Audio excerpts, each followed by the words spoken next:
ராசிநாதன் இந்த மாசத்துல உங்க மாசத்துக்குரியவர் புதன் 11ல லாபாதிபதியா இருக்காரு. 12ல சூரியன் கேது. கொஞ்சம் வெளி தூரம் வெளிநாடு பயணங்கள் கொஞ்சம் கவனமா போகணும்.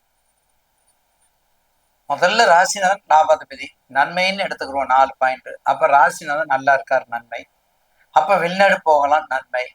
ஏன்னா உங்களுக்கு 12ஆம் இடத்துல அயன சயனத்துல இருக்கிறனால வெளிநாடு போகலாம். கேது கூட்டிட்டு போயிடுவாரு, நன்மை. படிப்பு நன்மை. எக்ஸாமினேஷன் பாஸ் பண்றது நன்மை. ஐஆர்எஸ் எக்ஸாம் எழுதுறது, படிக்கிறது, படிப்பு சம்பந்தப்பட்டது, import export agreement, import export agreement, அடுத்தது கான்ட்ராக்டு, கமிஷன் பேசிஸ், எல்லாமே பெனிஃபிட் தான், எல்லாமே கெயின் தான். அப்ப லாஸ்ட்னு எடுத்துக்கிட்டா என்ன செய்யணும்? உங்க ராசி வீட்டுல பிடிச்சு வச்ச பிள்ளையார் இருக்கிற மாதிரி செவ்வாய் இருக்காரு. அப்ப செவ்வாய் கன்னி செவ்வாங்க, வேற செவ்வாய் இல்ல, கன்னி செவ்வாய். கடலுடைய ஆழத்தை கண்டுபிடிச்சிடலாம். கன்னி ராசி கன்னி செவ்வாய் ஆழத்தை கண்டுபிடிக்க முடியும். கன்னி செவ்வாயில அதான் நிறைய பஞ்சபூதத்தினால நமக்கு நெகட்டிவ், பஞ்சபூதத்தினால நமக்கு சில சிரமங்கள், அப்படித்தான் சொல்லணும். அழிவுன்னு சொல்லக்கூடாது. நான் கடவுளா அழிவுன்னு சொல்றதுக்கு? எதுவும் நடக்கும் எதுவும் நடக்காதுன்னு அறுதிட்டு சொல்லக்கூடாது. உங்களுக்கு வழிதான் காட்டணும், உங்களுக்கு வழிதான் காட்டணும். அப்ப அந்த வழியில உங்களுக்கு கன்னிராசி நேயர்களுக்கு முதல்ல சிறப்பானதெல்லாம் சொல்லியாச்சு. அப்ப சிறப்பானதை சொல்லிட்டு அடுத்து உங்களுக்கு எதுல எச்சரிக்கையா இருக்கணும்? உடல் ரீதியா எச்சரிக்கை, மன ரீதியா எச்சரிக்கை. இங்கொன்றும் அங்கொன்றும் பார்வை, இங்கொன்றும் பார்வை. இங்க ஒரு மனசு, அங்கே ஒரு மனசு.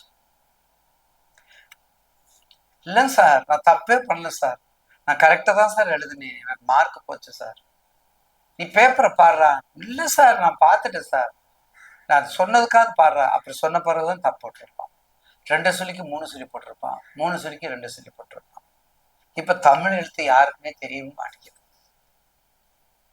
அந்த அளவுக்கு முன்னேற்றம் ஆகி போச்சு. அதனால கொஞ்சம் கவனத்தோட இருப்பது மிக அவசியம். அதாவது கேர்லெஸ்னஸ் ஜாஸ்தியானதுல நம்பர் 1 எடுத்துக்கிட்டோம்னா கன்னிதான். அப்புறம் தான் நம்ம கும்பத்தை மகரத்தை எடுக்க முடியும். கேர்லெஸ் அப்படின்னு எடுத்தோம்னா கன்னிதான். என்ன சொன்னாலும் கேட்காது. அறிவு இருக்கும், பயன்படுத்தணும்ல. அறிவு இருக்கும், அதை பயன்படுத்துற நேரத்துல பயன்படுத்தணும்.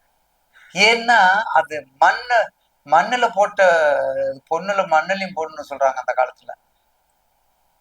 பணத்தை மண்ணுலையும் பொண்ணுலையும் போடு, நிக்கி வட்டி கொடுத்துறாத அப்படிங்கிறாங்க. அதே மாதிரி அது நிலராசி. அப்ப நிலராசிங்கும் போது அப்படித்தான் அதனுடைய தோட்டத்தை கொடுக்கும். நிலராசிங்கிறது அப்படித்தான் தோட்டத்தை கொடுக்கும். அதனாலதான் கொஞ்சம் எச்சரிக்கையாக இருக்கு, கொஞ்சம் எச்சரிக்கையா இருக்கும்.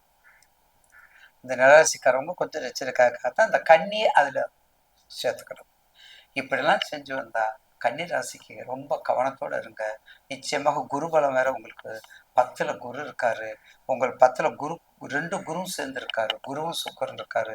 தொழில் ரீதியாகவும் சரி, உங்களுக்கு வெளிநாடுனாலும் சரி, எல்லாமே சிறப்பாக அமையும். குறிப்பாக அம்பாள் வழிபாடு, அயக்கிரவர் வழிபாடு, பெருமாள் வழிபாடு. புரட்டாசி மாசம் இல்லையா, செவ்வாய் இல்லையா, பெருமாள் வழிபாடு நல்லா பண்ணுங்க. பெருமாள் வழிபாடு நல்லா பண்ணுங்க. என்னை பெற்ற தாயார் சமேதா, என்னை பெற்ற தாயார் சமேத பக்தவத்சல பெருமாள் எங்க இருக்காரு? அழகான பேரை பாருங்க. மதுரவள்ளி தாயார், செங்கமல நாச்சியார் தாயார், கனகவள்ளி தாயார், என்னை பெற்ற தாயார். என்னங்க நம்ம முன்னோர்கள் எப்படி வச்சிருக்காங்க பாருங்க. இந்த பேரை சொல்லிக்கிட்டு இருந்தாலே போதும். அப்படிப்பட்ட என்னை பெற்ற தாயார் திருநின்ற ஊர் பக்தவத்சலம். அப்படி எம்பெருமான எட்டெழுத்த மந்திர கோயில்ல வணங்கி வாங்க, வழிபாடு செய்யுங்க, வெற்றி உங்களுக்கு தான். அடுத்து நாம் காண இருப்பது துலாம் ராசி.